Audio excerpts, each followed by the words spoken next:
नमस्कार दोस्तों, आप सबने आमका के बारे में सुना होगा। Advanced medium combat aircraft which is a fifth generation stealth fighter jet program designed by DRDO to bolster India's combat capabilities and to achieve strategic autonomy। And आप समझिए, ये एक ऐसा प्रोग्राम है जो आत्मनिर्भर भारत का सेंटर पीस है, जिसे HAL the Hindustan aeronautics limited A state DPSU was going to lead, but now एक स्ट्रेटेजिक शिफ्ट देखने को मिला है। HAL has been excluded from the prototype phase of the AMCA program. Instead, three private players are in fray to take the lead, जिन सब का एक ही target है, एक ही एम है, फिफ्थ जनरेशन सुप्रीमेसी को अचीव करना and to fill the stealth gap with China with the private sector integration. तो चलिए हम लोग डिटेल में डिस्कस करते हैं कि क्यों एक state company which has capabilities spanning the entire you know aerospace spectrum, जैसे कि design, development, manufacturing, repair, overall of the aircrafts and helicopters, arrow engines, avionics and so on, बावजूद इसके क्यों HAL को आमका प्रोग्राम से एक्सपेल या pick out या आप कहें नॉकआउट कर दिया है, जो भी आप कहें। लेकिन उससे पहले आमका के बारे में एक छोटा सा ब्रीफ डिस्कशन कर लेते हैं। सो व्हाट इज आमका? Advanced medium combat aircraft. ये भारत का indigenous fifth generation stealth fighter jet बनाने का प्रोग्राम है, जिसे DRDO की एक सब्सिडरी ADA ने डिजाइन किया है for air dominance, for deep strike and connect network centric warfare in contested air space. तो ये एक फिफ्थ जनरेशन और इवन मोर हायर जनरेशन का फाइटर जेट होने वाला है, जो चाइना के साथ हमारा स्टिल्थ गैप फिल करेगा एंड पाकिस्तान की नाक में दम करेगा, जिसकी की कैपेबिलिटीज ये होंगी कि ये मोर एडवांस्ड स्टिल्थ टेक्नोलॉजी से जो है बनाया जाने वाला है। इसमें रडार एब्जॉर्बेंट मटेरियल्स का इस्तेमाल किया जाएगा। जो आप यहाँ देख पा रहे हो, ये जो मटेरियल है ये RAM इसे कहते हैं। एंड इसका आसान भाषा में कहें तो यही तात्पर्य है कि जो दुश्मन के रडार्स हैं उनसे आने वाली इलेक्ट्रोमैग्नेटिक वेव्स या एनी टाइप ऑफ वेव्स को ये एब्जॉर्ब कर लेता है, उनको रिफ्लेक्ट नहीं करता। ऐसे में जो चाइना का दुश्मन का रडार सामने बैठा हुआ है, वो इसे डिटेक्ट नहीं कर पाता है। उसे नहीं पता चलता कि जो आपने जो रडार ने इलेक्ट्रोमैग्नेटिक वेव्स या कोई भी टाइप की इंफ्रारेड फेंकी थी वो वापस नहीं आई, तो वो एनालाइज ही नहीं कर पाएगा कि सामने कोई चीज है भी या नहीं भी। तो ये इसकी स्टिल्थ डिजाइनिंग की पावर है। और आज के समय आप देखोगे जो फिफ्थ जनरेशन या इवन हायर जनरेशन के फाइटर जेट्स होते हैं जो चाइना के पास में हैं, कई बार हम बात करते हैं सुखोई 57 की, F-35 की, एंड हमारा राफेल भी उसी कैटेगरी में आता है, बट उतना एडवांस नहीं है। तो ये सब स्टिल्थ टेक्नोलॉजी से लैस होते हैं, RAM इसे कहा जाता है।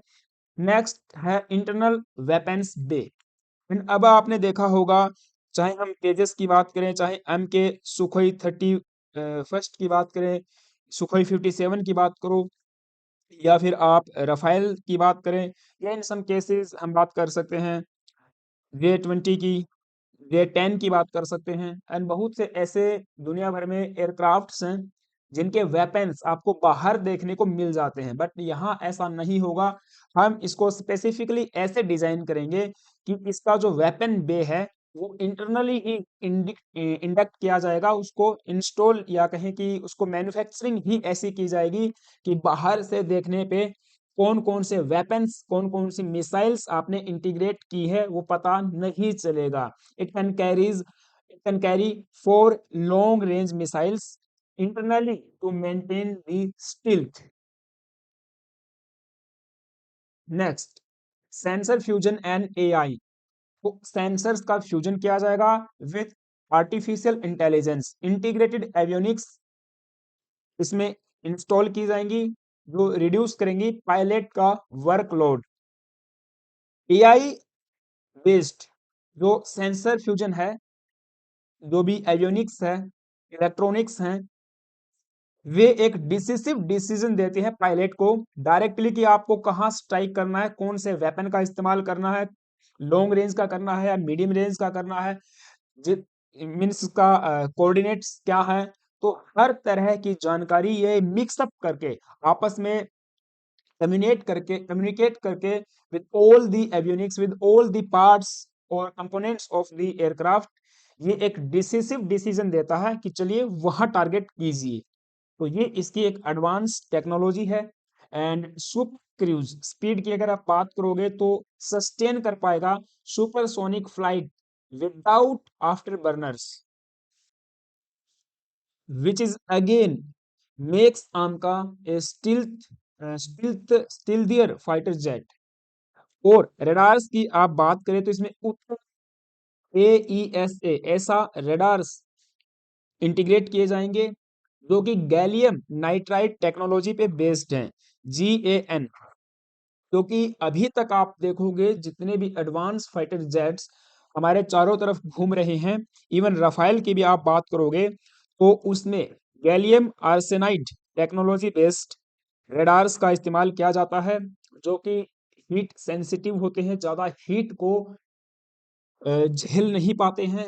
एंड परफॉर्मेंस भी उनका थोड़ा सा कम देखने को मिलता है, ट्रांजिस्टर्स का ज्यादा इस्तेमाल करना पड़ता है, सॉरी कम इस्तेमाल होते हैं। तो ऐसे में जो गैलियम नाइट्राइड टेक्नोलॉजी है ये अपने आप में एक एडवांस टेक्नोलॉजी है जिसे भारत ने इंडिजीनियसली डेवलप कर लिया है। एंड इसका अभी ग्राउंड लेवल पे इस्तेमाल जो है किया भी जा रहा है। अभी रिसेंट हमने एक एडवांस रेडार डेवलप करके दिखाया है, तो उस रेडार को इसमें इंटीग्रेट किया जाएगा। ट्विन इंजन कॉन्फ़िगरेशन होने वाला है जो कि सुपर क्रूज या हाई थ्रस्ट इसको प्रोवाइड करेगा। इंटरनल वेपन्स बे की हम बात कर चुके हैं। DSI इंटेक्स होगा जो रिड्यूस करेगा रेडार क्रॉस सेक्शन को। So these are the specifications और capabilities of arm.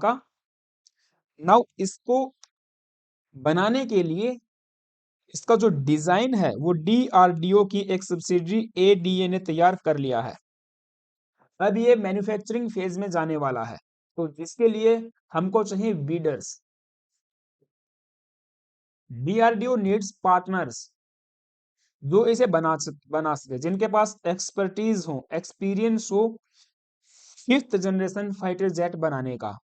And HAL Hindustan aeronautics limited एक ऐसी कंपनी है, एक ऐसा अपने आप में जेंट कॉन्ग्लोमरेट है जो ऐसी एक्सपर्टीज रखता है।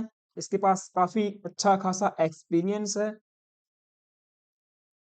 HAL के द्वारा various helicopters and aircrafts produce किए गए हैं, जैसे LCA तेजस है, LCH प्रचंड है, लाइट कॉम्बैट हेलीकॉप्टर प्रचंड, LUH लाइट यूटिलिटी हेलीकॉप्टर्स। इसके अलावा Sukhoi 30 MK1, MK2, STT-40 and IMRH helicopters, ये सब DRDO ने डेवलप किए हैं, इनको मैन्युफैक्चर किया, सॉरी HAL ने मैन्युफैक्चर किया है। एंड ऐसे ही मिराज का जो अपग्रेडेशन चल रहा है उसमें भी HAL एक की स्टेक होल्डर है। But now HAL is excluded from AMCA prototype phase 5 in a historic shift to end PSU monopoly. The Ministry of Defense has mandated private sector leadership for India's 5th generation stealth fighter jet। सबसे पहला point तो यही हम discuss करेंगे कि जो state DPSUs की monopoly होती है उसको कहीं ना कहीं सरकार खत्म करने जा रही है, जिससे प्राइवेट फर्म्स का पार्टिसिपेशन इंक्रीज होगा एंड वर्क एफिशिएंसी इन्हांस होगी। So why was HAL excluded? पहला पॉइंट है large existing order book. HAL के पास पहले से ही इतने ऑर्डर्स बुक हैं जिनको एचएएल टाइमली डिलीवर नहीं कर पाया है या नहीं कर पा रहा है।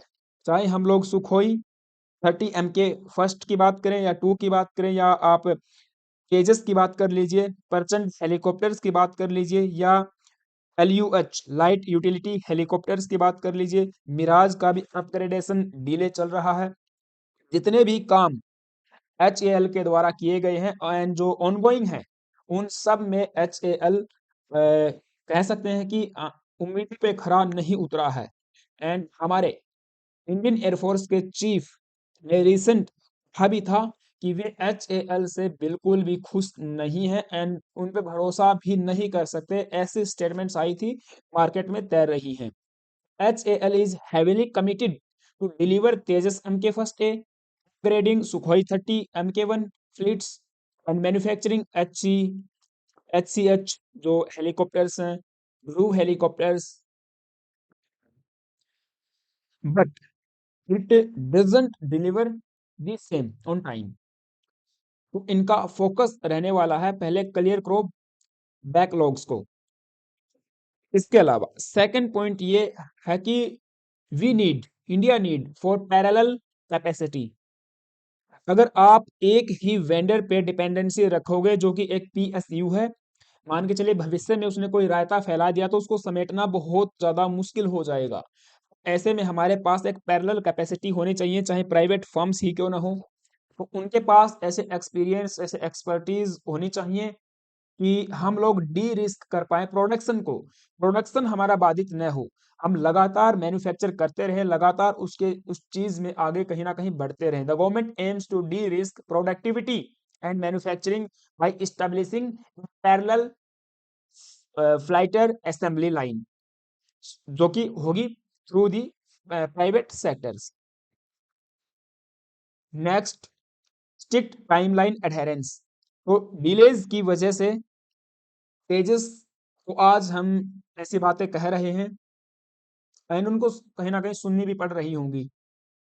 एंड गवर्नमेंट ऑफ इंडिया की बात करें, डिफेंस मिनिस्ट्री की बात करें, इंडियन एयरफोर्स की बात करें, उनको टाइमली चीजें जब नहीं मिलेंगी तो they have to face lot of challenges.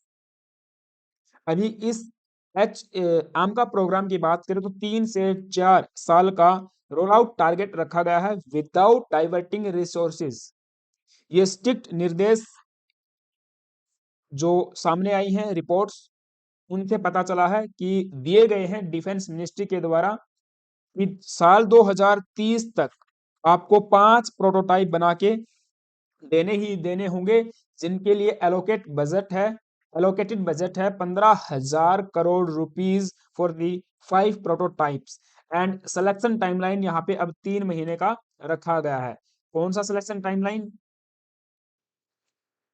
In 3 contenders को सेलेक्ट करने का टाइम ये 3 महीने का है। अब इनको शॉर्ट लिस्ट किया गया है और HAL को बाहर कर दिया गया है। So these 3 private gents are shortlisted by the ministry of defence, जो आम का प्रोटोटाइप में हिस्सेदार होने वाले हैं। पहला है टाटा ग्रुप्स। टाटा की बात करें तो हमारे डिफेंस प्रोडक्शन में टाटा का एक बड़ा योगदान रहा है एंड टाटा यहाँ पे सोलो बीडर होने वाला है, कंसोर्टियम में नहीं जा रही है। जैसे कि L&T की बात करें, वो एक कंसोर्टियम बना के लीड करेगी, एक लीड इंटीग्रेटर के रूप में सामने आएगी। ऐसे ही भारत फोर्ज है जो कि अगेन कंसोर्टियम बना के काम करेगी, बट टाटा सोलो बीडर है, प्राइमरी इंटाइटी होगी। And Tata advanced systems limited TASL, जो कि एक डिफेंस विंग है टाटा की, टाटा ग्रुप की, वो ये काम करने वाली है। असेंबली एक्सपीरियंस इनके पास में है, एकमात्र ऐसा कंटेंडर है which has an active final assembly line, जो कि C295 एयरबस के साथ मिलकर बना रही है। अलग से असेंबली लाइन का एक्सपीरियंस इनके पास में है। ग्लोबल पार्टनरशिप्स में टाटा पहले स्थान पे देखने को मिलेगी। डीप टाइज हैं, जैसे कि लॉकहीड मार्टिन के साथ में F-16 विंग्स वो बनाते हैं, एयरबस के साथ में हो गया। सप्लाई चेन इनकी मजबूत है। Mature aerospace manufacturing ecosystems they have. तो टाटा यहाँ पे बेस्ट एंटाइटी हो सकती है। नेक्स्ट एल एन टी की बात करें, वो भी अपने आप में एक जेंट है, कॉन्ग्लोमरेट है। सिस्टम्स इंटीग्रेशन का एक्सपीरियंस इनके पास में है। हाँ, यहाँ पे एल जो है BEL Bharat electronics limited, again हमारी एक PSU है, एंड डायनामेटिक टेक के साथ मिलके ये आमका प्रोजेक्ट को लीड करेगी इफ दे विल सेलेक्टेड। तो सिस्टम इंटीग्रेशन की बात हम कर रहे थे। प्रूवन ट्रैक रिकॉर्ड है इनके पास इन कॉम्प्लेक्स डिफेंस प्लेटफॉर्म्स, जैसे कि सबमरीन्स एंड आर्टिलरीज को मैन्युफैक्चर करना, डिजाइन करना एंड उनको इंटीग्रेट करना। एवियोनिक्स एंड इलेक्ट्रॉनिक्स में Bharat electronics limited critical indigenous avionics को प्रोवाइड कर सकती है। इनके पास एक्सपीरियंस है, रडार एक्सपर्टीज है। जो GAN गैलियम नाइट्राइड रडार्स की हम बात कर रहे थे, वो BAL भेल के पास में उसका भी एक्सपीरियंस है। एरोस्ट्रक्चर्स डायनामेटिक्स सप्लाई कर सकती है parts for the global OEM, supply करती है parts for global OEMs, original equipment manufacturers, जैसे कि बोइंग, एयरबस, तो इनको सप्लाई करती है कंपोनेंट्स। वो यहाँ सिग्निफिकेंट रोल अदा कर सकती है। Bharat forge, and Bharat forge यहाँ पे कंसोर्टियम बनाएगी BEML, Bharat earth movers limited and data patterns. तो इनके पास में भी मोबिलिटी सपोर्ट की काबिलियत है। एडवांस टेक्नोलॉजी में डाटा पैटर्न्स स्पेशलाइजेशन रखती है। इलेक्ट्रॉनिक वारफेयर्स में, मेटलर्जी एंड फोर्जिंग में BEML एक वर्ल्ड क्लास एक्सपर्टीज रखती है। लेकिन now they will be selected through a critical selection process, जिसे टेक्निकल क्वालिफिकेशन से L1 बिडर तक लेके जाया जाएगा। Tech prequal, tech prequals first phase है। उसमें देखा जाता है कि डिजाइन एब्जॉर्प्शन कैपेबिलिटीज इस कंसोर्टियम या कंपनी या इंडिविजुअल एंटिटी के पास कितना है। कॉम्प्लेक्स इंटीग्रेशन स्किल्स कैसी हैं, क्वालिटी एश्योरेंस सिस्टम्स, ये सब चीजें देखी जाती हैं। देन उसके बाद शॉर्ट लिस्ट किया जाता है कुछ कंपनीज को या कंसोर्टियम ऑफ कंपनीज को। जैसे इस केस में 3 फर्म्स को हमने शॉर्ट लिस्ट कर लिया है। उसके बाद सेकंड स्टेप होगा कॉमर्शियल बिड्स। अब यहाँ पे RFP इशू किया जाएगा to qualified firms. Detailed cost estimates बताए जाएंगे। डिलीवरी की जो टाइमलाइन है, उन कमिटमेंट्स को रखा जाएगा। पूरा एक हम कह सकते हैं कि कॉन्स्टिट्यूशन यहाँ पे तैयार किया जाएगा। कॉस्ट एफिशिएंसी पे मेन फोकस होने वाला है सेकंड फेज में। फिर होता है L1 सिलेक्शन, लोवेस्ट बिडर यहाँ पे विन करेगा। अमंग टेक इक्वल्स, टेक्नोलॉजी उतनी ही होनी चाहिए, ये नहीं कि आप कुछ ना कुछ कम कर रहे हो। Lead integrator contract. सो ये अगले 3 महीने का काम है। 3 महीने के बाद जब सिलेक्शन हो जाएगा, देन हम देखेंगे कि आमका के ऊपर ग्राउंड लेवल पे काम होना शुरू हो जाएगा। तो नाउ आउटलुक या नेक्स्ट स्टेप्स की बात करें तो इमीडिएट एक्शंस के बारे में हम डिस्कस कर ही चुके हैं। प्रोग्राम रिस्क की अगर बात करें तो इंजन लोकलाइजेशन, अब फिलहाल के लिए जो 5 प्रोटोटाइप बनाए जाएंगे उनमें GE F414 American engine integrate किया जाएगा। बट आने वाले समय में जब हमारा कावेरी इंजन बनकर तैयार हो जाएगा तो इंडिजिनस इंजन इसमें लगाया जाएगा। ये इस इंजन का जो लोकलाइजेशन होगा, ये एक बड़ा रिस्क हमारे लिए हो सकता है। एंड जैसे हम लोग अमेरिकन इंजन की यहाँ बात कर रहे हैं, उसका इंटीग्रेशन भी एक बड़ा रिस्क हमारे लिए हो सकता है। किल स्विच जैसी प्रॉब्लम्स देखने को मिल सकती हैं and source code there are lot of problems. Stealth materials की बात करें तो इस RAM रडार एब्जॉर्बेंट मटेरियल का सोर्सिंग एंड वैलिडेशन एक बड़ा रिस्क हमारे सामने रहने वाला है। इसके अलावा कॉस्ट एंड शेड्यूल, कई बार देखा ये गया है कि जो कॉस्ट आपने निर्धारित की है वो समय के साथ डिलेज के साथ इंक्रीज ही होती जाती है। So this is the big problem again, cost and scheduled. जो शेड्यूल टाइम है उस पे डिलीवरी नहीं होती है। तो यहाँ जो कमिटमेंट्स की जाएंगी इन कंपनीज के द्वारा, प्राइवेट प्लेयर्स के द्वारा, वो देखा जाएगा कि कमिटमेंट्स फुलफिल होती हैं या नहीं। स्ट्रेटेजिक वॉच पॉइंट्स क्या होगा कि HAL को अभी के लिए तो इससे दूर रखा गया, but in future tier 1 suppliers या फ्यूचर MRO पार्टनर के रूप में इसे इन्वॉल्व किया जा सकता है। IP एंड एक्सपोर्ट पॉलिसी, अभी clarity on intellectual property rights पे आना बाकी है कि जब इसका हम एक्सपोर्ट पॉलिसी आएगी वो उसमें देख लेंगे। कोलैबोरेशन मॉडल्स, ओके, ADA के साथ कोलैबोरेट कर रही है प्राइवेट सेक्टर्स। तो आम का प्रोग्राम बेसिकली रिप्रेजेंट करता है एक paradigm shift in India's defence manufacturing. हम लोग भारत देश में ही fifth generation even more higher generation का फाइटर जेट बनाकर तैयार करेंगे, जो कि साल 2035 तक इंडेक्ट हो सकता है इनटू इंडियन नेवी। ऐसी उम्मीद है यदि इसे इसी प्रोसेस से लेके चले। तो उम्मीद होगी कि आपको समझ आया होगा क्यों HAL को यहाँ से बाहर किया गया है, क्या भविष्य में हो सकता है। तो आप सबका क्या मानना है, क्या ओपिनियन है, मुझे कमेंट बॉक्स में जरूर बताना। गाइस चैनल पे नए आए हो तो प्लीज एक सब्सक्राइब करना, वीडियो अच्छी लगी है तो एक लाइक जो कर सकते हो। And thank you, have a nice day.